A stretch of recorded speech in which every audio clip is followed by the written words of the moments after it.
Because I look fat now. You do. This is Pete Feenstra for Get Ready to Rock, talking to the guitar legend, innovator, sound engineer and guitar guru effects, everything, Mr. Roger Mayer. Yeah. Absolutely fantastic to have you here. We're going to talk about sound principally, aren't we? Well, yeah. And work our way around that and talk about some of the people that you've been involved in. Most notably Jimi Hendrix, Bob Marley, the Isley Brothers and everybody else that you want to tell everybody about. But above all, Rog, the one reason I really wanted to do this in the year 2014 is that this marks the 50th anniversary of your first starting to make guitar effects, I believe. Yeah, we go back to 1964 when the first success of some of the first fuzz boxes I made were used by, Jimmy Page and Big Jim Sullivan on several British hit records, yeah. And I believe it was also on a song by PJ Proby. Yes, it was, yeah. Hold Me, is that the one? Well, I think it was Satisfaction was the one, but maybe the first one, that was the major hit, yeah.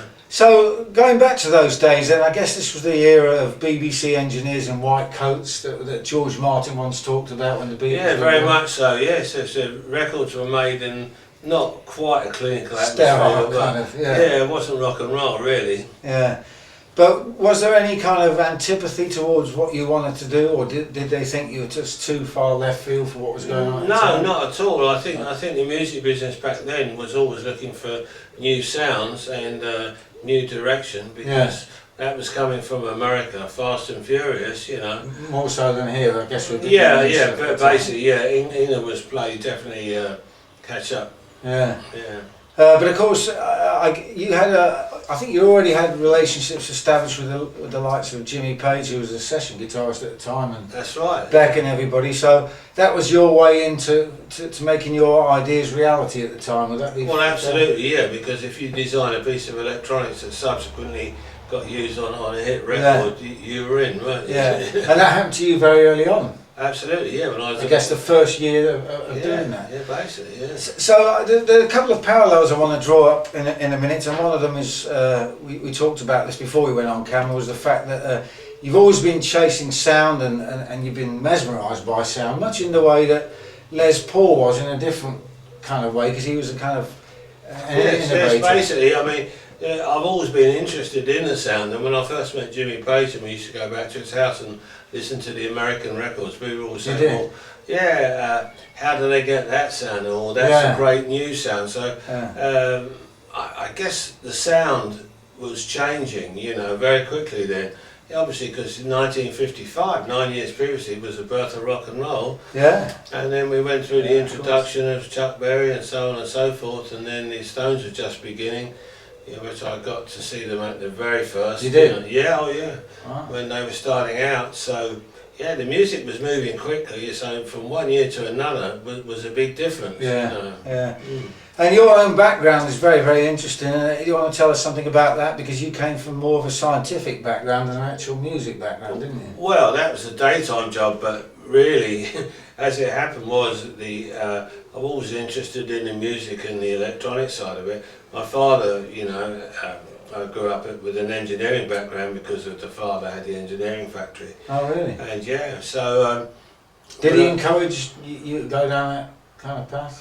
Well, the option was did I go and work for my father, which the father suggested I didn't. It would be better for our relationship if I got some experience outside of working with him, because he didn't want to, what should we say, you'd always be the boss's son if you worked for your dad. Yeah. So we didn't do that. So then I went to work for the Amelsley Research Laboratories in Teddington, and I worked on vibrational and acoustical analysis.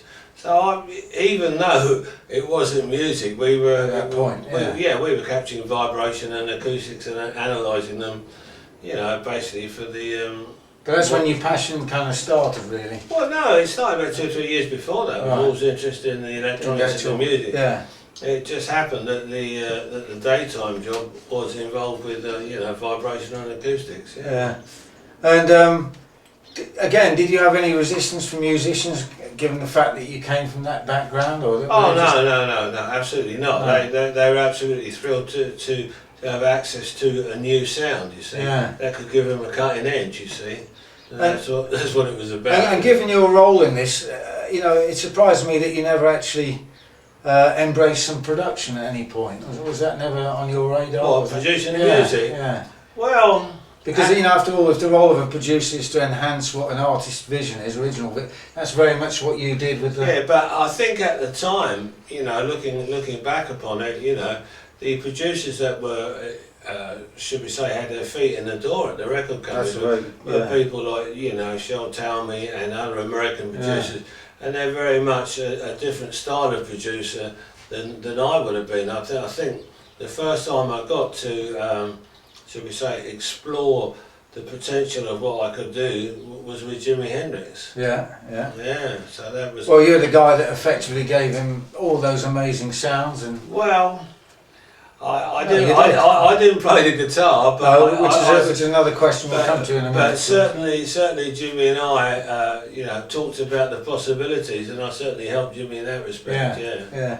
But before we explore your relationship with Jimmy and those wonderful sounds, I think one of the points of departure is the fact that you're firmly of the view that a guitarist's sound ultimately comes from what's in his head and his fingers. Absolutely. It isn't reliant just on the new technology, even though you're, ironically enough, making all these wonderful foot pedals. Well, yeah, I mean, at the same time, it goes back to the analogy that you could have the same pencil that Picasso used and the same art book that he used, but you're not going to draw like him. So, the fact of the matter is, a guitar player has to have vision in his head. Yeah. First of all, before he would talk to me and then say, "Can you do this?" Yeah. Because the possibilities of what I can actually do are limitless. Yeah. So they need to be channeled as well, of course. Well, they need to be channeled, and the sounds have to be absolutely appropriate for the particular song in question. Yeah. And that was very much the case in all your career, in fact, because when you look at the artists that you work with, we mentioned Jimi Hendrix, and we'll come back to the Isley Brothers. It's a very broad-based career, of course. Bob Marley, Stevie Wonder, who you made synthesizers for, I believe, and all that kind of stuff. You never stop still. That's a mark of your whole career. No, I've always had that motto, you know, forward ever, backward never, you know, and you know, and the thing is that, you know, people can experience the difference. They can hear the difference, you know. That you must never forget. You must never lose track of the common denominator. Is that when people listen to something, virtually instantaneously they make a decision up whether they like it or not. Which brings us to another little point we were talking off camera about earlier on, and which is the well, I suppose you go back to the era of the singles where you've got to catch everybody in the first 10 seconds, really. Well, absolutely. I mean, which is what producers used to do, of course. Well, absolutely. A radio station's idea to become popular or infamous in a radio parlance in America was to get a breakout single, wasn't it? A regional breakout single, which meant that they had to discover an audience before anybody else did. And start playing it in heavy rotation, and then they would get a breakout. And this obviously happened to Elvis Presley with Sun Records and a whole number of other artists that broke out of Memphis or the South or wherever the music was broken by a particular DJ and a radio station. So for a radio station to do that with a single, they had to have a very good song, obviously, and the sound had to be new and fresh. Always. Which is where you come in. Yes. Which is where you come in. And having let's go back then to the I suppose your first big break was Hendrix. How did you meet Jimi Hendrix? For people who don't know this. I met Jimi Hendrix shortly after my 21st birthday. Wow. A few days after my 21 years old. And I go to this club called the Bag of Nails in King Street in Soho. Club, and he was playing there. And the only previous time I had seen Jimmy was I saw him on Ready Steady Go on the television. As we all did, As we all did. But I also found out that Jimmy had been playing with a few other artists who I really liked. And you know, he was instrumental on that Don Cavay, Mercy, Mercy. Great Mercy, a great song. And so, you know, after I saw Jimmy on Ready Steady Go, you know, it was just a case of Christ, I've got to see this guitar player. And I spoke to other friends of mine who were in the music business. They said, Rog, you've got to see this guy play, he's fantastic. So yeah. And having seen him, Yeah. did you kind of meet as kindred spirits? Did you get to talk to him about it? I just talked to him very briefly after the show, and you know, and it was like within a few seconds we were on the same page, you know, and I told him what I did, and he said, oh, you've been working with Jimmy Page and you've done a few records. I said, yeah, I'm really into guitar sounds and different sounds. He said, oh, that's far out, man. He said, why don't you come along to a gig I'm playing a couple of weeks later, and that was at Chislehurst Caves. Right. Yeah. So, and what was your impression when you first seen him? I mean, it's an obvious question, but it must have been to see Jimi Hendrix and you got first time, yeah, in the back. Well, seeing him on television, yeah, but seeing him live, it was like an epiphany, really, because you're seeing a guitar player who's unfettered. At the time, well, yeah, and it's the showmanship he brought. Yeah. It's the sheer guitar virtuosity and the energy and the showmanship.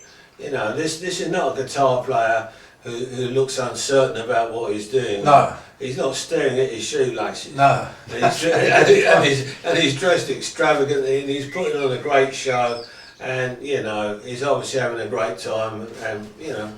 And he was coming out with all these amazing sounds, most of which, or a significant part of which was down to you, But you, I think you said to me before that he had a vision that was way beyond anybody else at the time. And when it came to recording, there's a lot more stuff that people haven't even heard about. Oh, absolutely, yeah. We didn't have a problem because after I first met him, you know, like then about 2 or 3 weeks later we went back to Olympic Studios, and that's when he That was the first time? Yeah, the first time we went in the studio together, and he used the Octavian that I designed, which and that was your first pedal board? Well, it's one of the pedals. Anyway, to cut a long story short, that's the one that was used on the solo at Purple Race. And that's the one that gives us its distinctive high frequency, really psychedelic thing. Yeah. And he also did another solo on a previously overdubbed on a previous track called Fire, you know? And we did that both on the same night after playing a gig of Hounslow of all places. So Ricky Tick. Ricky Tick, that's it. There you go. So you know, the thing was that after we did the solo, we took the rough mixes back to Chaz's. We listened to that, we were all going, Jesus Christ, you know, are they ready for this? Yeah. So Jimmy said, well, they better be, you know, because this is going to be the next single, you see. So in the space of a very short space of time, you know, obviously the singles getting played round, or the rough mixes are getting played round to various people in the inner circle. Everyone's blown away, right? Yeah. So then they release Purple Haze as the next single. Now remember, Purple Haze, you're going from a country and western ballad like Hey Joe, albeit with a very nice guitar solo break in the middle of it, into this, which is another step forward. Which is then was in, I don't know, I think maybe March it was released. So now that was before any other psychedelia really had been released, wasn't it? Yeah. So then, well, the question is, did you have a grasp of the fact that this was effectively psychedelia? Well, it wasn't called that, you know. No. But it was part of the lifestyle at the time. It was part of the lifestyle. Which wasn't necessarily your lifestyle, of course. No, not necessarily. But you were actually providing the sounds for this as a backdrop to a lifestyle. I mean, I was for all intents and purposes, you know, like hanging out with Jimmy, going to the nightclubs with him. Yeah, certainly not. So we all live in the same lifestyle. Yeah. Might not be dressed exactly the same, or have the same colour. No. But you know, I mean, but that was the interesting thing, that when we sat round, you know, in Chaz's flat, with Kathy and Jimmy and I, we realised that we really were far ahead of the curve. Yeah. Which we realised then was not such a good thing. Right. Because now the record companies and stuff. Oh no, the record companies. You don't want to scare the record companies. No. So then Chaz has the master stroke of pulling back a bit and coming the next single, Wind Cries Mary. Yeah, which is more palatable to the. That's good management. Yeah. Well, it's management and it's foresight, because we knew that 6 months down the road what Jimmy and I were getting up to in the flat on our own was the prelude to the release of, like, you know, I Experienced album, see? Yeah. But we were 6 months down the road going, Christ, well this is only the beginning. You want to hear what really we can do, or we could. But then you're moving into the era of inverted commas albums, aren't you? The whole thing about a suite of music almost. Yeah, but you have to think of it like that, because then it was a big shift, you know. Because it was a big shift, big gear shift, and then you have to think of the. All right, you've got Hey Joe, Success, Purple Haze blew everybody away, and then When Cries Mary was nice, and then a few other singles. So then it was, but we were releasing singles every 6 weeks or something. Well, I guess everybody was really. Yeah, that's what you basically. did. Yeah, well, that's what you did. So every 6 weeks, bing, bing, bing, and then that was leading up to the conglomeration of tunes that made up Are You Experienced album. Yeah. And that was finally, you know, put together and released. Actually, well, now they call it the Summer of Love, but then, you know, there were 3 major albums from English in England that were released in that summer. Oh, you obviously got your Sgt. Pepper, you got Are You Experienced, and the Cream. Yeah, the Israeli Gears. Right. Yeah. So they were all released within a very short period of one another. And once Jimmy, in this instance, knew what you could bring to the party, as it were, and give him in terms of sound and in terms of ideas, I mean, he embraced that, and you absolutely, became an integral part of. We just hung out together and were planning. Then you see, the thing was that because of Jimmy had only arrived in England like a few weeks before Christmas, right? Yeah. We're only talking really 12 weeks later. Yeah. And there were some pre-arranged gigs and this and that. So there was no time to really set aside to record an album with a nice series of continuous flow sequencing. So that couldn't happen until the sort of the autumn of '67. Well, we were planning that back in March, April, May. Right. So because you had to plan 6 months ahead because of the dates. Of course. Yeah. And obviously, so that did it. And then the opportunity for Jimmy to record at Monterey, that came up. Yeah, and of course you followed him over to the States, didn't you? In '68. Yeah, after we did the Axis Boulders Love album, which again, I mean, it was monster over here in Europe. I'm not sure about America. And the next question was going to be, what was Jimmy's standing when you actually went to the States on that '68 tour with him? Was he breaking back then, or was he still relatively unknown in America? He was beginning to become quite popular. With the college FM stations and the college circuit, and because FM radio and stereo radio back in '68 was just about on the cusp then, and that was coming in, So was it the case that he had some dates booked in there, and then they put more in, and the tour grew? In '68. Yeah. I think it was pretty much booked before we left. So it was already kind of broken. On that sense. But of course, the American market is completely. I mean, the whole Hendrix thing was so inextricably tied up with the psychedelic London scene, particularly London, I think, because he was still going out to play places like Hull. Nothing wrong with Hull, but all these kind of places, and he was just blowing people's minds because they hadn't seen anything. Well, they hadn't seen it because they didn't know what was going on in London. And I wonder if it was the same thing back in the States, because of course he had to come over here to find his context, to find you.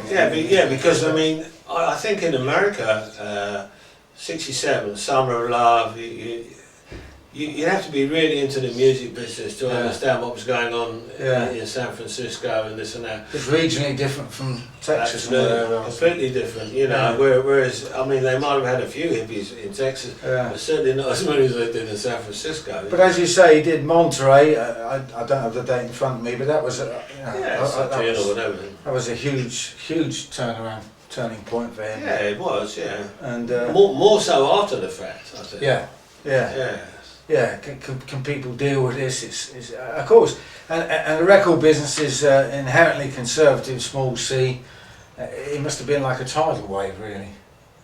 Just completely, how would they deal with this? Well, I suppose so. I mean, you know, we're not talking about the fans now who lap up a lifestyle, and we're talking about corporate executives, and they're going, well, hold on a minute. Yeah, I guess the American, I mean, you know, Jimmy was the first real sort of pop act that was signed to Frank Sinatra's record. Reprise, yeah. So that was a big. Well, a perfect example of what I'm talking about, really, because exactly. their expectations would have been, you know, the balladeer and all the rest of it, and along comes. No, I don't think they were. I think they were fully on board about what he could do. What he could do, right? Okay. And they jumped in feet first, you know. Yeah, and of course he had Chaz by his side, who played the way very smartly. Absolutely, yeah. And your relationship with him was good. Oh yeah. Diamond. Yeah. And so, having done the tour back in '68, was it at that point that you decided to stay in America, or did you? I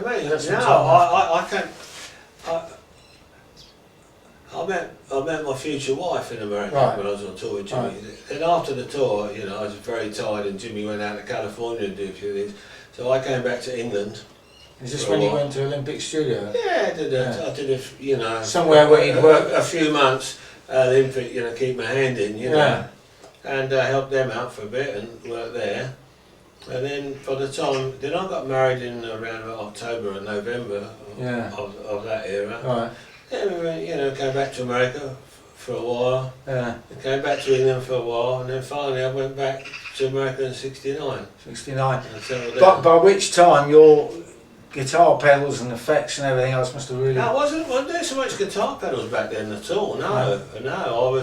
I went back to America and was really the first thing I did when I went back to America was with the recording studio equipment. Right. Okay. Yeah. So you're building studios. Oh yeah. So I started building limiters, equalizers, and so all the famous studios in New York all had some of my stuff.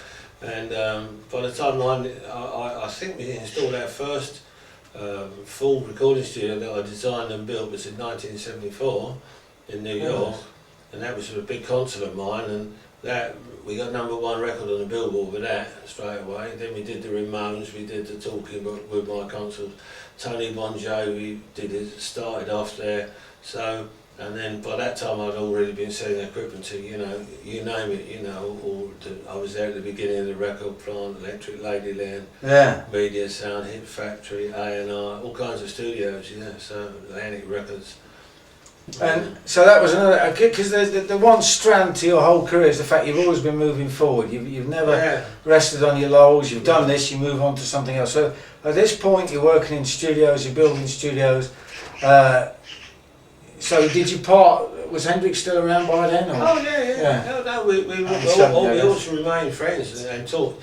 You know, I mean, Jimmy was moving around a lot, and I was kind of based in New York, so we got together there. Or if he went to London, and I went back to London a couple of times a year, so we would get together when we could, you know. Yeah. But we had a different agenda because I wasn't about just hanging around, you know, with him. No. Because by that time, after I guess, you know, really sort of after Woodstock and this and that, kind of Jimmy's career became less focused. Because when Chaz kind of departed, so the next album, Electric Ladyland, took a long time to put together. But it was still a masterpiece.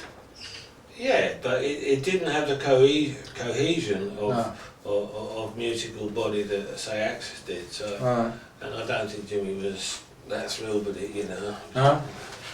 Really, I think, you know, some of his frustration shows. Right. Yeah. Right. So your next big thing, I guess, must have been Stevie Wonder after that. Well, what I moving into analog synthesizers. While Jimmy was still alive, and Electric Lady was being built, you know, I was called in. You know, was going to, obviously down Electric Ladyland Studios, and two producers started working with Stevie Wonder.